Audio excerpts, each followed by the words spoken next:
Hey, what's up, people? It is Reaperator here, and today we are going to be doing a She-Hulk TV show review. Now, as you guys know, if you watched my video talking about what my channel is going to be, I talked about how I'm going to be reviewing a lot of MCU stuff, which includes all their projects from now into the future. So, also, you best believe when Black Panther comes out in November, I'm going to be reviewing that right away.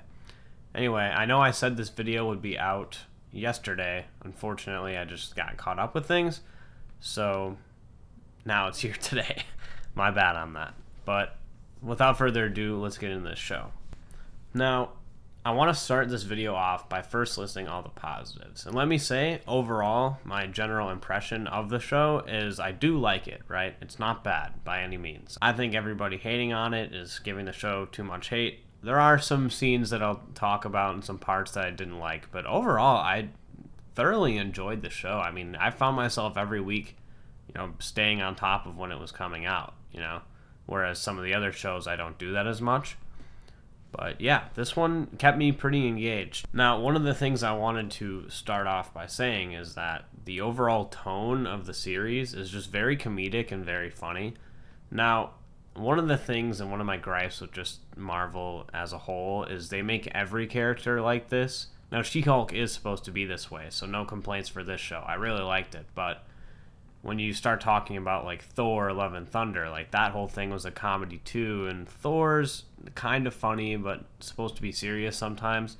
So it is unfortunate that I feel like when a show is meant to be a comedy like this one, it gets kind of watered down by them feeling like they have to make every movie or show a comedy in the MCU, which is one of the reasons I really liked Moon Knight, is because it was not comedic at all and it was just super serious the whole time. Moving on, I wanted to talk about the show's cameos. Now, they don't make the show by any means, but they definitely add to it. I mean, you had Abomination from the 2008 Hulk movie. Tim Roth came back. That was awesome. I also love him from Tarantino movies, so it was cool seeing him back. You had Wong, of course. I mean, he's pretty much guaranteed to cameo in seems like every Marvel project nowadays. Daredevil, ooh, that was probably the best episode of the series for me, is when they introduced Daredevil. And I really liked the dynamic between Matt Murdock and Jen Walters. It was super awesome. And seeing them battle in court was also pretty funny. And then, of course, you can't talk about cameos without talking about the best one, which is, of course, Leapfrog. Prior to the show, I had no idea who he was, but I looked up some YouTube videos about him, and pretty interesting character. He gives me Kite Man vibes, if y'all have seen the Harley Quinn series. One of the aspects I really enjoyed of the show as well was Jen's dynamic kind of with herself, but like with her alter ego. Now, when it comes to Bruce, he's always had, Bruce hates Hulk and Hulk hates Bruce. Neither one of them want to be the other one. But with She-Hulk, it was a little different in that Jen can control when she switches at any time, so she can be whoever she wants. And because of this, that's where the problem lies, right? Is they mention this in the episode where she's at Emil Blonsky's retreat, and she kind of says that she feels like it's cheating to be She-Hulk instead of herself, because she put in all this work to try to make her life better, and then overnight she became She-Hulk when she got in the accident, and now she's getting all this unfair publicity and she doesn't feel like it's earned. And I thought that was a really cool aspect of it. I also like the whole reluctant superhero thing. It's not like it hasn't been done before, but I thought it was done pretty well in this show. And last but not least, one of the things I liked about this show the most was it felt pretty different from anything we've ever gotten in the MCU. And they make this pretty apparent in the finale, which I'll get into later, but this differs quite a bit. It's not just about a superhero doing superhero things. I mean, half the time she's not even being a superhero in the traditional sense. She's just in a courtroom fighting legal battles, which I think is really cool. I like that the show is not necessarily just a superhero show, but it's also just an attorney comedy, which is why in the title it's called She-Hulk Attorney at Law. So yeah, I thought that was done well. And now I'd like to get into some of the things I dislike about the show. First and foremost, I just thought I should address this. The twerking scene. It's just cringy. I felt like I could have done without seeing that. It wasn't particularly funny, and it just kind of made me not have high hopes for the show. Luckily, the show was not that bad after that, but yeah, not a great scene by any means. And the other thing I didn't really like about the show, I wouldn't say I necessarily hate it, but I'm not a big fan of it, is how they kind of did Emil Blonsky's character arc. I started off by liking it because I thought it was kind of cool that from like his perspective, he was, saying that the government kind of lured him into being an Abomination. He didn't even want to be, and it was all an accident. He thought he was just doing the right thing. I like that they were doing that because I knew from the get-go that that was not his personal feelings. Like, he was just lying to try to get out of prison.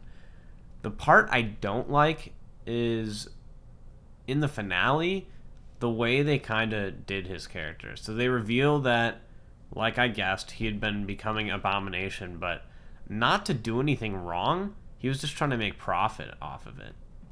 So I wasn't a big fan of how they did that. I would have preferred if he was doing something wrong and not just trying to make money, but maybe doing something more sinister. And I don't know.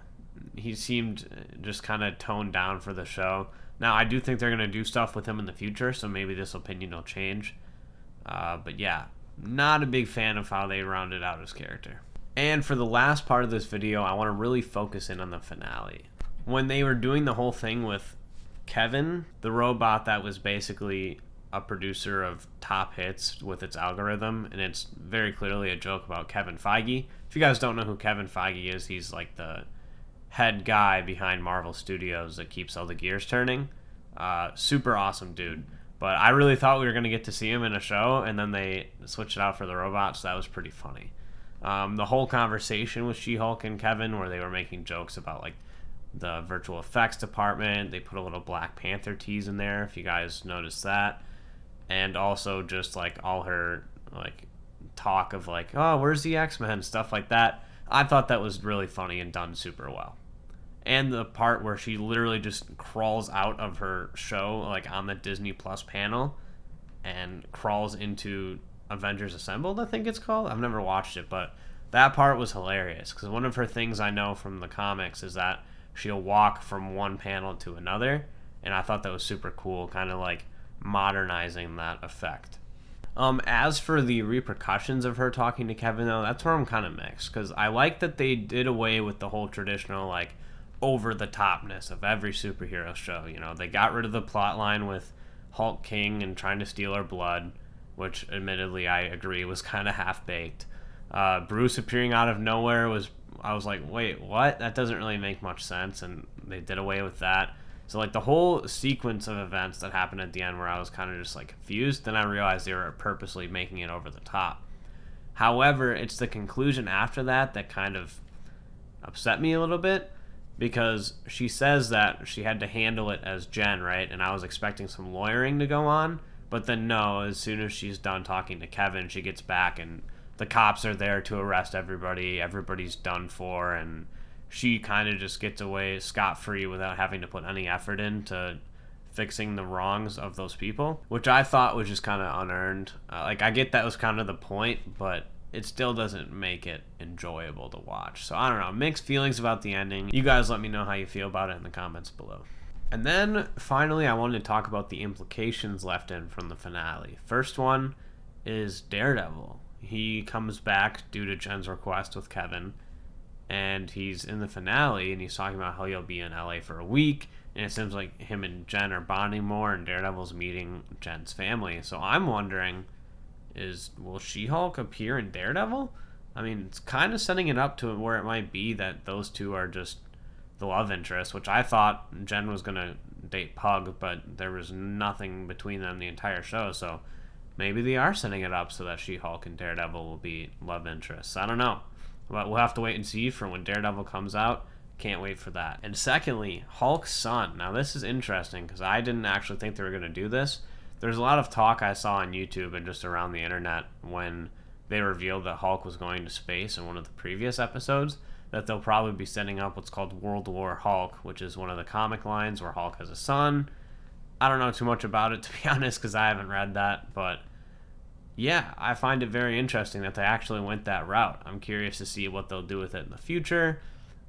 One of the things Jen mentions, and I don't know what exactly she was talking about, but Kevin was saying that they were going to reveal what Hulk was doing in space, and Jen said, save it for the movie.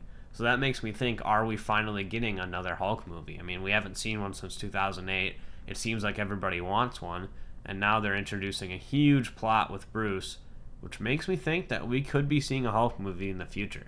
The only thing that makes me kind of not think this might be the case is that the Phase 5 and 6 announcements have already been made and there was no talk of a Hulk movie. But part of me also thinks they made those announcements so that they can make surprise announcements later and people would be like not expecting them, right? You'd be like, whoa, that wasn't in the roadmap. And then, yeah. So, without further ado, I would give this show, I would say a 7.5 star rating. It was pretty good. There were some parts that could have been better, and it dragged a little in some parts. Like the whole Titania thing was kind of funny, but also kind of boring at the same time because she never even posed a real threat to Jen. But I think that's kind of her point. I don't think she's meant to be like a huge opposition to She-Hulk. She's just kind of meant to be a thorn in her side, but if that's the case, then I think they focus on her a little bit too much. Anyway, that's my review of the show. You guys let me know what you think of the show in the comments below. And if you like this content on the MCU and want to see more, let me know about it. Please drop a like and hit the subscribe button if you haven't already. And with that being said, I will see you guys in the next one.